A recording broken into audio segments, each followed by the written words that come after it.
Shalom. All praises to Yahweh, Ba'ashem Yahushua, Ba'ashem Rakakadash. Double honors to the apostles and elders, great most on the rule well, and Shalom to the brothers in the wax, Syrian truth.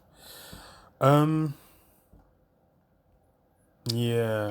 we've got an article on this on the Washington Post titled, "What? Did you get enough steps in today? Maybe one day you'll ask your smart shirt." And smart clothing just shows how Esau's really been pushing it, mainly through like smart TV, smartphones, um, Apple watches, Samsung watches, these kinds of things. Like, more or less every device kind of being smart and like tracking, tracing all kinds of different things. Tracking when you're going and what you're doing. Basically, everything being linked into that Internet of Things and all that, all it being connected to the internet and whatnot. So and this smart shirt, it just shows how it's normalizing. It's getting one step closer to where it would just be like, okay, look, you've been wearing a watch, you've been, wearing the smart shirt, smart. I think they had like from forever ago. I remember iPhone back in the day had like a Nike app where certain trainers you get to track like the speed you would run at, how many steps you've done, all that kind of shit. So it's like that kind of integration between technology and the human body, that biometrics. That's been a thing that's been in the works for a while. So the thing is as well is you've had Esau pushing it, especially with the main one presently is that Neuralink by Elon Musk. Like his Neuralink is like at the forefront of pushing that biometric biotech, what's it called, biohacking link up, which that's the mark of the beast, according to the scriptures. So as such, that's why it's like you see these things, you can tell it's there, just building up, hey, getting it fresh into people's minds. Hey, look, you should see and expect everything to just start being smart, to be linked up, to all be connected. And then, once everything else is, then it would just be like, look, it just makes sense to put it in the body, as far as that's like angle Esau's going for. And there's already justifications like medical reasons and whatnot. Just like how they'll say, okay, look, you chip your dog. They might start saying, look, for younger children, they might, but this is something that people are, and the thing is people are wary of that kind of leap, which is why it's a slow, gradual process to get people less resistant, or to get them to accept it little bit, piece by piece, where they wouldn't accept it all in one go. Because that's why even with chipping the kids, there's a Black Mirror episode, Archangel, I think it was season 3, Archangel with a K. Just double check.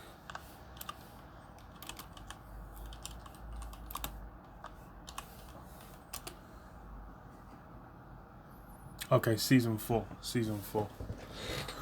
So yeah, that's, if you ain't watch it, that's a good watch, because it shows like having the kids getting chipped and how it's like, oh, it's for safety, blah blah blah. And it says it can control the vision, censor what kids hear and see. But then what the these are the things. It's there. It's being pushed out, and it seems wacky, but Neuralink's there, the technology's there. Like Wagwan, it's becoming reality. So that's why it's the prophecies are speaking.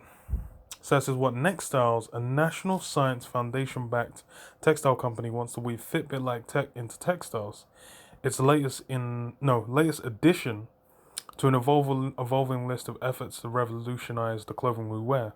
The Brooklyn-based startup last week launched its patented smart fabric, a machine washable material with built-in circuitry as a new way to capture biometric data. The first way the company's technology is embedded in sportswear, the idea is it enables athletes to measure their velocity, force, momentum, and other metrics that you can't get from today's wearable wristbands and smartwatches. The broader vision is for the advanced fabric to trickle down to mass market customers to track heart rate and breathing through ordinary looking garments. And even with like it's not even like this is what do you call it, like it's gonna pop off like that, it's gonna catch on. But anyway, it shows it's basically just putting a vibration out there of, oh look, everything, everything's going smart. Then the push to just being like, hey, just have it in your body. If you're wearing it, or if you got you got the wristwatch, you got the Fitbit, then they'll just say, hey, look, now you don't have to worry about this.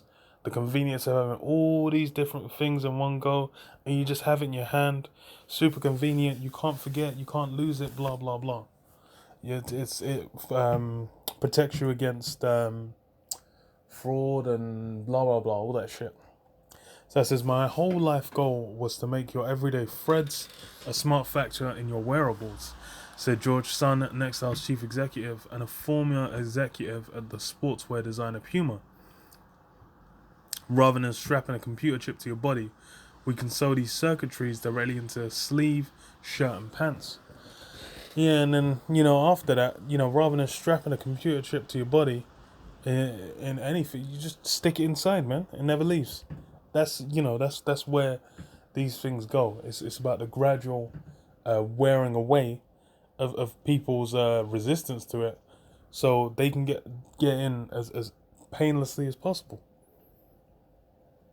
It says the company's first offering is an arm and neck and knee sleeve designed to measure mechanical changes from multiple data points on the garment. The information can be used to predict and prevent injuries and strain, Sun says. Nextiles is far from the first to dream of such a thing. The startup's product line represents the latest approach in a sea of ideas to revolutionize textiles so that apparel can do more than make a fashion statement. In February, Apple patented smart fabric-based buttons that might trigger controls on Apple Watches, iPhones, and MacBooks. In 2018, Samsung patented plans for a smart garment t-shirt that changes colors on demand. Both companies fall behind Google, which launched this project Jacquard Smart Fabric Division in 2015. One innovation we won't be seeing soon: over-the-air charging.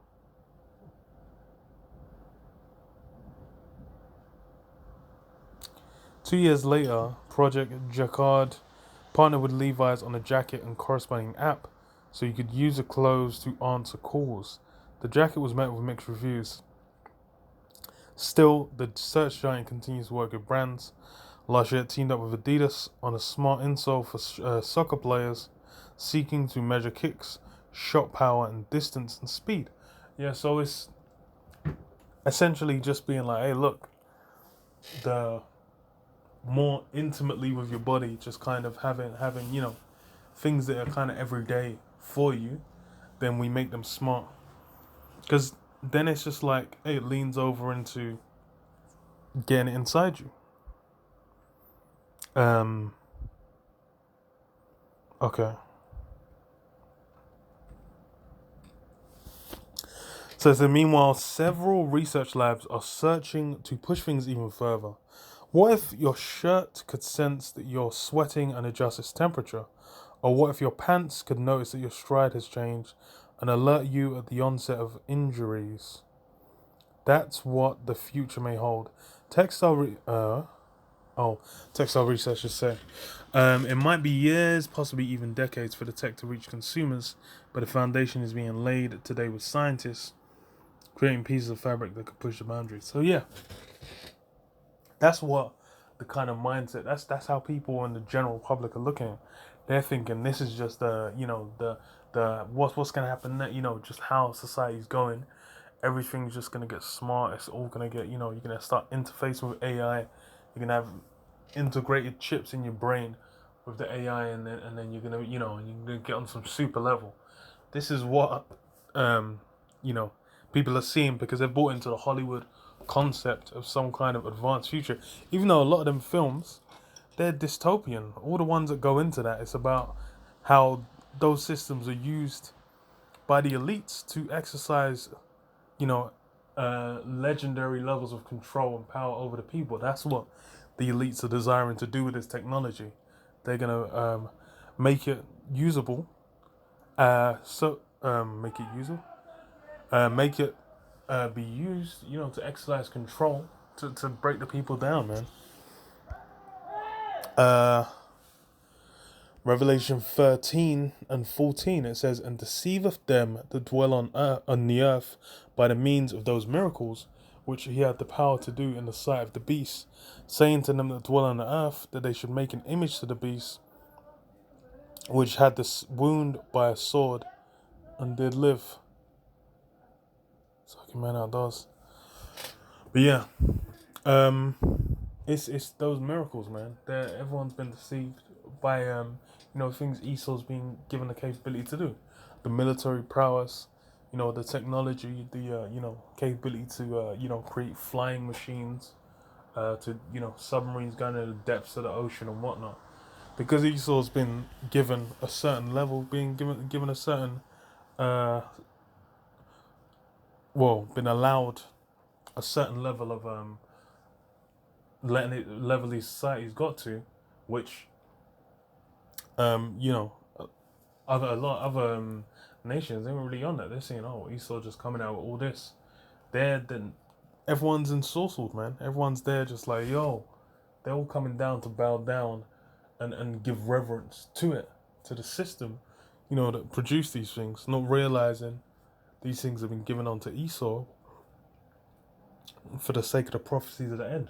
Same thing with ancient Egypt, where Egypt was allowed to reach the level of greatness that it did, so that when the destruction comes upon it, then it's even it makes that even greater. Then they call it what's the term, man? Not a sandbag.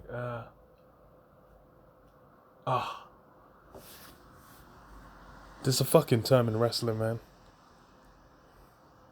A heel. A heel? I think it's a heel. So Egypt was that heel, man. So the Most High could basically get everyone would just be like, yo, that's you know, they got the power that destroyed Egypt, man.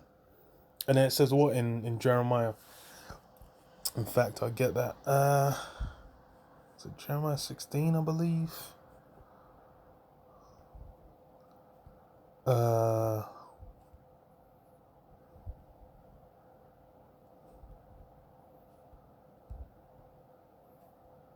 Okay, yeah. Jeremiah 16:14. Therefore, behold, the days come, saith the Lord, that will no more be said, the Lord liveth that brought up the children of Israel out of the land of Egypt, but the Lord liveth that brought up the children of Israel from the land of the north, and from all the lands whither he had driven them, and I'll bring them again into their lands that I gave unto their fathers. Yeah, so that's what it's gonna be. It's gonna all that level of reverence that Egypt's been given. That's why you have to think like how men are like, this is thousands upon thousands of years ago that Egypt went down and got smashed, and Moses got given the the laws. Israel got set up there, and then they wandered, and then they came into the land. These things went down thousands of years ago, but then you still got the it's still being spoken about. It's still, you got Hollywood making movies, still making movies like these. These things are still relevant because why? It's such a significant, legendary event, man, and that's really what's known. That's why it's not. People talk about all the Bible. It's just all these different books. They all just had all the same stories, and they just had their own different take on them same. Okay, but then why is it that the scriptures, the stories in the scriptures are being spoken about? Then you go back, ain't no one talking about or thinking about a bunch of these other books, man. The books in Egypt, the books in Babylon, all these different things. Who's going in there and digging these things up? They ain't looking into it, Because why? It's about the scriptures because it's relevant, man. Okay. So it says back in Revelation 13 and 15, it says, "And he had power to give life unto the image of the beast, that the image of the beast should both speak and cause that as many as would not worship the image of the beast should be killed."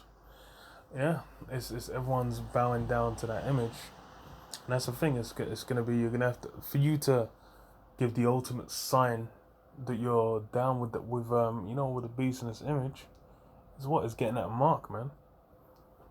Accepting that mark, from Esau, and basically that's you being down with his site, with his whole plan, his whole operation, based off what you thinking. Oh, this is basically having faith in Esau that he's bringing you to some kind of futuristic, far away, super level, because that's what people are going to be thinking about. If people think about these Neuralinks, thinking about getting on some superhuman levels and having Google in your brain and whatnot and blah blah blah, don't realize these things, these systems being set up, that mark's being set up. Why?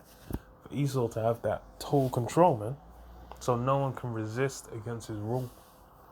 Because that's why you go to Wisdom of Solomon 2, goes into detail on how, hey, look, Esau's thinking, once you're gone, you're gone. We got to make sure that we enjoy every pleasure on the face of the planet Earth. We want to oppress the poor, innocent man. We want to oppress Jake, and then just utilize every resource on the planet Earth for our enjoyment, man, and pleasure. And that includes the people. It says what verse 16, "He calls of all, both small and great, rich and poor, free and bond, to receive a mark in their right hand or in their foreheads, that no man might buy or sell, save he that had the mark, or the name of the beast, or the number of his name." Yeah. So getting that mark, getting that microchip within you, it's going to be necessary for you to be able to continue to partake in Esau's society. And that's what the hella people are going to jump on it. And hella Jake are going to jump on it too, man. Hella Jake are going to jump on it, and they're going to be destroyed. Because really only Jake it only matters to Jake whether they get it or not. As far as for salvation, that's something that concerns Israelites, man. The Israelite men are really just the elect of Israel. They're the ones who it matters to. They're the ones who it's a factor to. So yeah. I'll leave it there. Shalom. Yeah, wish me shabbat. Barakatah.